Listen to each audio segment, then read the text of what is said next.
Hello, நான் தான் விஷ்ணு. இந்த ஸ்கிரிப்டோட டைரக்டர் நான் இப்போது சஹாரா டெசர்ட்லேயோ இல்லை தார் டெசர்ட்லையோ இல்லை. நான் இப்போ காவேரி ஆற்றுல இருக்கேன்.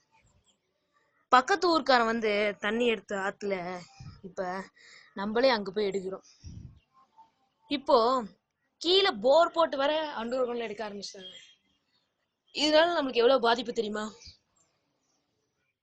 இந்த காமிப்போட ஆற்றுல நான் இதுலேயும் சிறுதுளியோட சேர்க்கலான்னு நான் உங்களை எல்லாத்தையும் ரெக்வெஸ்ட் பண்ணுறேன்.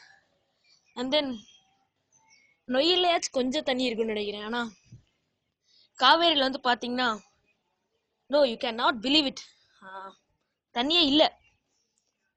ஸோ இந்த ஆறு தானே அது? ஆறு இல்லைங்க, தண்ணியே இல்லைங்க. அங்கே வெறும் மண்ணும் பாசானும் ட்ரைனேஜ் வாட்டருமா இருக்கு. இதை கேட்க ஒரு மணி நேரத்துக்கு, ஏன் ஒரு நிமிஷத்துக்கு ஆள் இல்லை. ஏன் எல்லாம் ஃபேஸ்புக் ட்விட்டர் இருக்காங்க. நான் ஃபார்மர்ஸ்க்காக பண்ணாங்க, ஜல்லிக்கட்டுக்கு பண்ணாங்க, நான் அதை பற்றி தப்பு சொல்லலை. பட் சிறுதுளியோட இந்த அமைப்பு அமைச்சே ஆகணும்.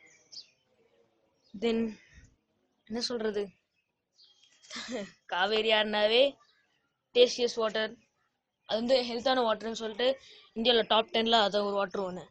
ஆனால் இப்போ என்ன தண்ணி அது? வெறும் கஜடா. போர் போட்டு எடுத்து குளிக்க ஆரம்பிச்சிட்டாங்க.